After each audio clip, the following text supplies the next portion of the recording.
Layer panel প্রজেক্টের শেষ পর্বে কিছু ফিনিশিং টাচ দেব এবং কিছু লেয়ার প্যানেল নিয়ে কিছু টিপস থাকবে। আমরা এই ইমেজের ব্যাকগ্রাউন্ডে যে হোয়াইট ইমেজটি দেখতে পাচ্ছি সেটার কালার সবুজ করব।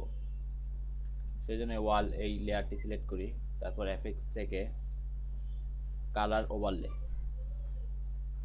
তারপর এমন একটি অপশন আসবে, তারপর এখান থেকে 75 35 50, তারপর ওকে। ব্লেন্ড মোড থেকে মাল্টিপ্লাই দেই, তারপর ওকে। দেখুন এখানে পিছনের ব্যাকগ্রাউন্ড লেয়ারটি কত সুন্দর কালারে রূপান্তরিত হয়েছে। এবার আমরা এই ছবিতে কিছু এক্সট্রা ইফেক্ট দিব। এখান থেকে এই ইমেজের ডুপ্লিকেট করতে ডুপ্লিকেট লেয়ার, তারপর সেই আগের সেই ইমেজটি আমরা এখান থেকে দেখিয়ে দিব। তারপর দেখুন এখানে সেই ডুপ্লিকেট লেয়ারটি চলে এসেছে এই লেয়ারটির উপরে, কিন্তু সমস্যা হচ্ছে এই লেয়ারটি সম্পূর্ণ ইমেজকে ঢেকে দিয়েছে। আমরা চাচ্ছি শুধুমাত্র এই পেপার ব্যাক এই ইমেজটিতে এই লেয়ারের ইফেক্ট ফেলতে। এক্ষেত্রে অবশ্যই ক্লিপিং মাস্ক ব্যবহার করতে হবে। গত পর্বে ক্লিপিং মাস্ক তৈরি করার নিয়ম দেখিয়েছিলাম, আজকে সবচেয়ে সহজ পদ্ধতিটি দেখাবো।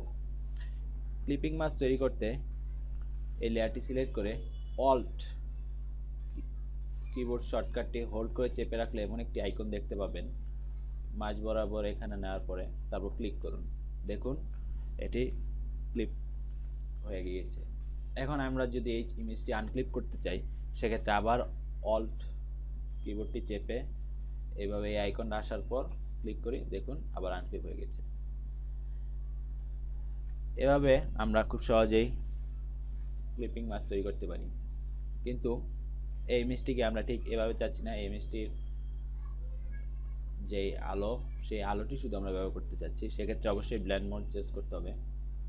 এখান থেকে নর্মালতে গিয়ে মাল্টিপ্লাই, দেখুন ছবিটি একটি ভিন্ন রকম ইফেক্ট এসেছে। দেখুন এটি ছাড়া কেমন দেখায়, সাদা মাটা, এবং এটি দেওয়ার পর একটু আরো সুন্দর দেখাচ্ছে। আরেকটি ইমেজ আমরা এখানে অ্যাড করব। এই ইমেজটিকে অ্যাড করতে সর্বশেষ এই ইমেজটি আমরা অ্যাড করব। এখান থেকে রাইট ক্লিক করে ডুপ্লিকেট লেয়ার, তারপর ড্রাগ গ্রিন ওয়াল, ওকে। দেখুন এখানে খুব সুন্দরভাবে ইমেজটি ফিট হয়ে গেছে। আমরা ইচ্ছা করলে এভাবে এই ফ্রেমের ভিতরে যে কোনো ইমেজ সুন্দরভাবে রাখতে পারি, অর্থাৎ আমরা এখানে আমাদের কাজ শেষ করতে পারি, কিন্তু আমরা অন্যভাবে কাজ করব। এই ইমেজটি সিলেক্ট থাকা অবস্থায় আমরা এখান থেকে নর্মাল, তারপর সফট লাইট এই অপশনটি সিলেক্ট করে দিই। দেখুন এটি ছাড়া কেমন আলোর কোনো খেলা নেই, কিন্তু এটিতে থাকার পর দেখুন র্যান্ডম হাইলাইটস দেখা যাচ্ছে। এটাই আমাদের ফাইনাল ইমেজ।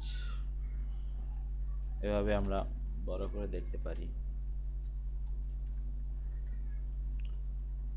এখানে দেখুন কত সুন্দর দেখাচ্ছে। এবার কিছু টিপস দিব। লেয়ার প্যানেলে আরও কিছু টিপস থাকছে। লেয়ার প্যানেলে নতুন লেয়ার তৈরি করতে আমরা এখান থেকে এই আইকনে ক্লিক করলে ক্রিয়েট এ নিউ লেয়ার, দেখুন একটি লেয়ার তৈরি হয়ে গেছে। এবং এই লেয়ারটি যদি আমরা ডিলিট করতে চাই স্পেস চাপতে পারি। এখন আমরা যাচ্ছি এই ওয়ালের উপরে লেয়ার তৈরি করতে। সো এই ওয়ালকে সিলেক্ট করে তারপর এখান থেকে লেয়ারে ক্লিক করে দেখুন লেয়ার হয়ে গেছে। এছাড়া শর্টকাট কি তো রয়েছেই। আপনি যদি শর্টকাট কি দিয়ে ব্যবহার করতে চান সেক্ষেত্রে কন্ট্রোল শিফট এন, দেখুন এমন একটি লেয়ার আসবে লেয়ার প্যানেল। সেখান থেকে আপনি আপনার পছন্দের নাম দিয়ে ওকে দিন, লেয়ার হয়ে গিয়েছে। এছাড়াও এখান থেকে এই কর্নারের আইকনে এই যে new layer, shift control N, এখান থেকে আপনি নতুন লেয়ার তৈরি করতে পারেন।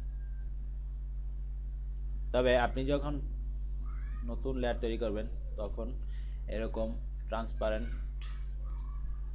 ইমেজ তৈরি হবে, লেয়ার তৈরি হবে। এখন আপনি যদি এই লেয়ারটিকে হোয়াইট ব্যাকগ্রাউন্ড বা ব্ল্যাক ব্যাকগ্রাউন্ডে রূপান্তর করতে চান, সেক্ষেত্রে লেয়ারটি সিলেক্ট করে এখানে লেয়ার প্যানেলে গিয়ে new background from layer select করে দেখুন এটি হোয়াইট ব্যাকগ্রাউন্ড লেয়ারে পরিণত হয়েছে। এছাড়া আপনি ইচ্ছা করলে এখান থেকে রং চেঞ্জ করে আপনি এই ব্যাকগ্রাউন্ড লেয়ারকে বিভিন্ন কালারে রূপান্তর করতে পারেন। ভবিষ্যতে এসব নিয়ে বিস্তারিত বলবো।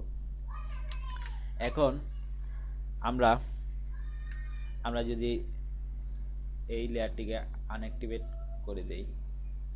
করে দেই, তারপর আমরা যদি এই লেয়ার প্যানেলটি ডিলিট করতে চাই, অর্থাৎ অনেক সময় দেখা যায় 100 লেয়ার নিয়েও কাজ করতে হয় বা এরও বেশি, তখন অনেক সময় এরকম লেয়ার থাকে যেগুলো আনসিলেক্ট করা থাকে এবং দরকার হয় না, তখন আমরা ইচ্ছা করলে এটা ডিলিট করে দিতে পারি।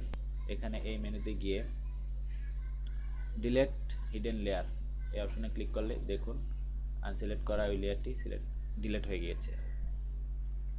এছাড়া আরও কিছু অপশন রয়েছে, ধীরে ধীরে আমরা সামনের টিউটোরিয়ালে বিস্তারিত আলোচনা করব।